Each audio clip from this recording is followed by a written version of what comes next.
نبی پاک صلی اللہ علیہ وسلم کی حدیث ہے مسلم میں طبرانی میں، حضور نے فرمایا آؤ میں تمہیں پچھلے زمانے کے ایک ایماندار نوخیز ولی اللہ کی بات سناؤں۔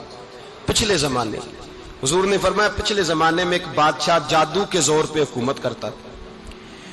جب وہ ایک جادوگر اس نے رکھا ہوا تھا تو جادوگر اس کو جادو بتاتا، وہ جادو کے زور پر حکومت کرتا۔ جادوگر بوڑھا ہو گیا تو کہنے لگا بادشاہ کوئی نوجوان میرے پاس بھیج دے، اب میں بوڑھا ہو گیا ہوں میرا پتہ کوئی نہیں کب مر جاؤں۔ ایک نوجوان کی ڈیوٹی لگائی، بڑا زیرک سمجھدار، اپنے رعایا میں سے چن کے جو ذہین فطرت مزاج بچہ تھا وہ اس نے لگایا۔ اللہ کے محبوب علیہ الصلوۃ والسلام فرماتے ہیں بچہ جادو سیکھنے لگا، وقت گزرنے لگا۔ بچہ جب جادو سیکھنے جاتا تو رستے میں ایک راہب بھی تھا جو انجیل جانتا تھا، وہ اللہ اللہ سکھاتا، لوگوں کو حضرت عیسیٰ علیہ السلام کی تعلیمات سے آگاہ کرتا۔ اس نے دیکھا کہ یہاں بھی لوگ کٹھے ہیں تو وہ بچہ اس راہب کے پاس بھی اٹھنے بیٹھنے لگا۔ اب جب اس کے ساتھ اس کی گفتگو بڑھنے لگی تو اس کو باتوں میں لذت آنے لگی۔ اس نے راہب نے پوچھا کہ تو کون ہے اور کس طرح سے آیا ہے، کیا تیرا معاملہ ہے؟ اس نے کہا جی میں جادو سیکھنے جاتا ہوں، آپ کی باتیں مجھے بڑی اچھی لگتی ہیں۔ اس نے کہا دین سیکھ، جادو سیکھنے والے کافر ہو جاتے ہیں، قرآن و حدیث سیکھنے والوں کو اللہ کامل ایمان عطا فرماتا ہے۔ فرمایا یہ سیکھ۔ بچہ بیٹھنے لگا، اس کے پاس آنے لگا، باتیں دل میں گھر کرنے لگی۔ ایک وقت آیا کہ مسلمان ہو گیا، اور مسلمان کیسے ہوا؟ بچہ کہتا ہے میں تجربہ کر کے ہوا۔ اب میں تھوڑا سا وقت جادوگر کے پاس بھی جاتا اور باقی سارا وقت وہاں بیٹھتا۔ میں ایک دن جا رہا تھا تو رستے میں اژدہا تھا، بہت بڑا سانپ تھا، رستہ روک کے کھڑا تھا۔ یہ حضور نے بیان کی حدیث۔ نبی پاک صلی اللہ علیہ وسلم فرماتے ہیں بچہ کہتا ہے کہ رستے کے اندر سانپ ہے، رستے بند ہے، لوگ چھتوں درختوں پہ چڑھے ہیں، راش ہے۔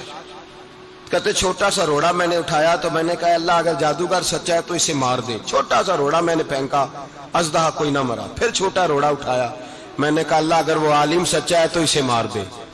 اب جب میں نے روڑا مارا تو اژدہا مر گیا۔ میرے اندر سے گواہی آئی نہیں دین کی باتیں سچی ہیں، نہیں قرآن کی باتیں اسلام سمجھانے کے لیے عرض کر رہا ہوں، اگرچہ اس دور میں انجیل تھی، اللہ رسول کی باتیں اچھی ہیں۔ کہتے میں مسلمان ہو گیا، اب میں نے راہب کے پاس ہی رہنا شروع کر دیا، جادوگر کے پاس چھوڑ دیا اس بچے نے آنا۔ بادشاہ پوچھتا کہاں زیادہ وقت گزارتے ہو تو وہ بات گول کر دیتا، وقت تیزی سے بڑھنے لگا۔ اللہ نے اس نوجوان میں طاقت پیدا کر دی، اب وہ اس کے اندر نا اللہ نے توانائی روحانیت پیدا کر دی، ابھی جوان ہے، 14-15 سال عمر ہے۔ اللہ نے اب جو بیمار بھی آتا وہ دعا کرتا تو اللہ صحت عطا کر دیتا، جو بھی آتا۔ بادشاہ کا ایک درباری تھا، بادشاہ کو پنکھا جلتا تھا، وہ اندھا ہو گیا، کوئی ایسی تکلیف آئی کہ نابینا ہو گیا، بڑے علاج کرائے شفا نہیں ہوئی۔ کسی نے اس بچے کا پتہ بتایا کانوں میں، اس کے پاس گیا تو بچہ کہنے لگا شفا تو ہو جائے گی پر کلمہ پڑھنا پڑے گا، مسلمان ہونا پڑے گا، جس پیغمبر کا میں غلام ہوں تجھے بھی بننا پڑے گا، دین پہ عمل کرنا پڑے گا، اللہ شفا دیتا ہے۔ اس نے کہا تو مجھے کلمہ پڑھا، مجھے شفا دے، میں تیار ہوں۔ اس نے کہا شفا تو اللہ دیتا ہے۔ اس نے اللہ تبارک و تعالیٰ کا ذکر کر کے دعا مانگی، یہ مسلم شریف میں حدیث ہے، طبرانی میں موجود ہے۔ اللہ نے اسے شفا دی، اس نے کلمہ پڑھنا شروع کر دیا۔ یہاں ایک نقطہ لکھا ہے ہمارے علماء نے، کہتے ہیں جب اللہ ولایت عطا کرتا ہے نا تو یہ سفید بالوں والے کا حصہ نہیں ہوتی۔ اگر جوانی میں کوئی آدمی توبہ کر کے تصوف کے رستے پہ چلتا ہے تو سب سے زیادہ ولایت اللہ اسے عطا فرماتا ہے، سب سے زیادہ ولایت اس کے پاس ہوتی ہے۔ ابھی اس کے بال کالے ہیں، چڑھتی جوانی ہے، دعا کی تو اللہ نے، اور حدیث پاک میں موجود ہے کوڑے آتے تو شفا یاب ہو جاتے، اندھے آتے تو شفا یاب، برس والے آتے تو اللہ سے دے، جوان ہے۔ بادشاہ کے پاس وہ واپس گیا، وہ جو آدمی جس کی آنکھیں ٹھیک ہوئی تھی۔ بادشاہ نے پوچھا کہ کیسے شفا ملی؟ تو کہنے لگا میرے رب نے شفا دی ہے۔ بادشاہ سجدے کراتا تھا، اپنے آپ کو منواتا تھا معاذ اللہ، کہنے لگا میرے علاوہ کون رب ہے؟ اس نے کہا وہی رب ہے جس نے تجھے پیدا کیا ہے، اور وہی رب ہے جس نے مجھے اندھے کو آنکھیں دی ہیں، وہی ہے میرا مالک۔ کہا اچھا تو مجھے نہیں مانتا؟ کہا نہیں میں اپنے رب کو مانتا ہوں۔ بادشاہ نے اسے سزا دی، ستایا، اس نے بچے کا پتہ بتایا، پھر بچے کو بلا کے ستایا تو اس راہب کا پتہ بتایا، راہب بھی قتل ہو گیا، نابینا بھی قتل ہو گیا۔ بادشاہ نے کہا سپاہیوں سے اس بچے کو لے جاؤ اور پہاڑ کی چوٹی پہ جا کے نیچے پھینکو تاکہ مر جائے. بچہ پہاڑ کی چوٹی پہ گیا تو ہاتھ اٹھا کے کہنے لگا یا اللہ میرے لیے نہیں اپنے لیے، میرے لیے نہیں اپنے لیے انہیں اپنی قدرت کے جلوے دکھا. میرے لیے نہیں، اللہ کے بندے اپنی جان بچانے کی دعائیں نہیں مانگتے، اپنے لیے انہیں اپنی قدرت کے جلوے دکھا. یہ دعا مانگی، جتنے لوگ ساتھ آئے تھے وہ سارے زمین پہ گرے اور سب مر گئے، پہاڑ سے گر کے مر گئے. بچہ واپس سیدھا بادشاہ کے پاس کہنے لگا لو بھائی میرے رب نے مجھے بچا لیا ہے. جوان کا ایمان دیکھو، میرے رب نے مجھے، بولو میرے اللہ نے مجھے ایمان کی گواہی دے رہا ہے، میں بچ گیا ہوں، تو جھوٹا ہے، میرا رب سچا ہے. اس نے کہا لے جاؤ اس کو دریا میں، کشتی میں بٹھاؤ، بیچ دریا کے جا کے دھکا دے دو. بیٹھے کشتی میں، دریا کے بیچ گئے، اور جب جا کے وہاں اس کو دھکا دینے لگے تو اس نے کہا اللہ میرے لیے نہیں اپنے لیے انہیں اپنی قدرت کے جلوے دکھا. بس ایک طوفان سا آیا، جتنے سپاہی ساتھ آئے تھے ڈوب کے مر گئے. وہ بچہ اٹھا اور سیدھا پھر بادشاہ کے پاس، اسی کے پاس کہنے لگا لو بھائی میرے رب نے مجھے بچا لیا ہے، تیرے پاس آیا ہوں. وہ کہنے لگا تو کیا مصیبت میرے گلے پڑ گئی ہے، کیسے جان چھوٹے گی؟ تو بچہ کہنے لگا اگر تو مجھے باندھے درخت کے ساتھ اور سارے ملک کو بلائے، لوگوں کو اکٹھا کرے، پھر تو مجھے تیر مارنا، میں تجھے بتاؤں گا کیسے مارنا ہے، میں مر جاؤں گا. اللہ کا بندہ نوجوان ایمان دیکھو، مرنے کے طریقے بتا رہا ہے، میں تجھے بتاؤں گا میں کیسے مروں گا. یہ بات کہی، بادشاہ نے سارا مجمع جمع کیا، ملک سارا باہر آ گیا، درخت کے ساتھ باندھ دیا. کہنے لگا بھائی لوگوں یہ مجھے مارنا چاہتا تھا، مار نہیں سکا، اب میں اسے بتانے لگا ہوں کہ میں کیسے مروں گا. اسے کہو جب تیر مارے تو ساتھ میرے رب کا نام بھی لے، میں اپنے رب کے نام پہ جان دوں گا، ایمان کی پختگی میں اللہ کے نام پر جان دوں گا. اسے کہو رب کے نام پہ مارے، مر جاؤں گا.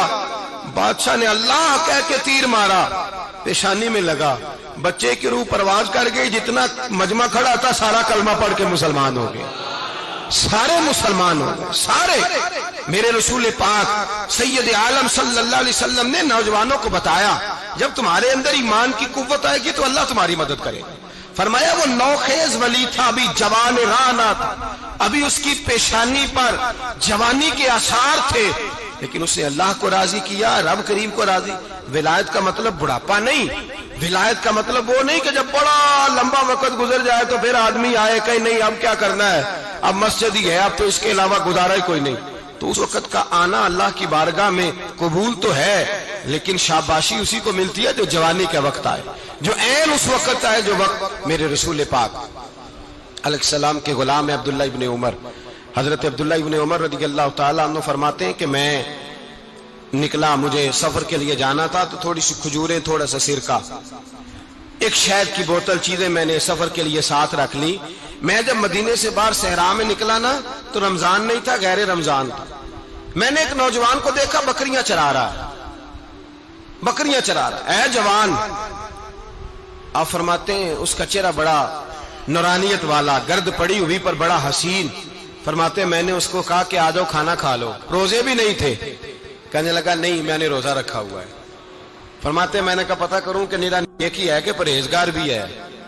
نیک وہ ہوتا ہے جو نماز پڑھے روزہ رکھے، پرہیزگار وہ ہوتا ہے جو گناہ سے بچے، وہ پرہیزگار ہوتا ہے. کہا پتہ کروں پرہیزگار بھی ہے کہ نہیں. کہتے میں قریب گیا تو میں نے جا کے اس کو کہا بھائی تیری بکریاں بڑی پیاری ہیں، میرا دل کرتا ہے کہ بکری مجھے دے دو. کہتے وہ جوان، غربت بھی، پریشانی بھی، پر دامان توکل کی یہ خوبی ہے کہ اس پر پابند لگے ہوتے ہیں، دھبے نہیں ہوتے. غربت ہے. کہا جناب ایک بکری دے دو. آنے لگا جناب بکریاں میری نہیں، بکریوں کا مالک کوئی اور ہے. کہتے میں نے آزمانے کے لیے کہا کہ بکریوں کے مالک کو کہنا ایک بکری بھیڑیا لے گیا ہے، کہہ دینا بھیڑیا لے گیا ہے. تو کہتے اس نے میری طرف دیکھا، گرد سے اس کے بال اٹے ہوئے، آنکھوں میں روشنی، چہرے پہ اطمینان، لب و لہجے میں ایمان کی طاقت. نوجوان کہنے لگا حضور بکریوں کے مالک کو تو کہہ دوں گا بھیڑیا لے گیا ہے، جب عرش کا مالک پوچھے گا تو کیا جواب دوں گا، اللہ کو کیا جواب دوں گا. کہتے ہیں میں کانپنے لگا، اس کی بات سن کے واپس آیا، جو کام نکلا تھا وہ چھوڑا، واپس لوٹ آیا. میں نے پتہ کیا کس کا غلام ہے، پتہ چلا فلاں آدمی کا ہے. کہتے میں نے پہلے غلام خریدا، پھر پتہ کیا تیرے پاس بکریاں کتنی ہیں، اس نے کہا 400. کہتے میں نے مالک سے ساری بکریاں خریدی، پھر غلام کو بلایا، پھر وہ بکریاں تحفے میں دی، تحفے میں۔ کہنے لگا حضور یہ سارا کچھ مجھے کیسے ملا؟ میں نے کہا تیرا ایمان بڑا پختہ تھا تو میرے رب نے تجھے انعام عطا فرمایا۔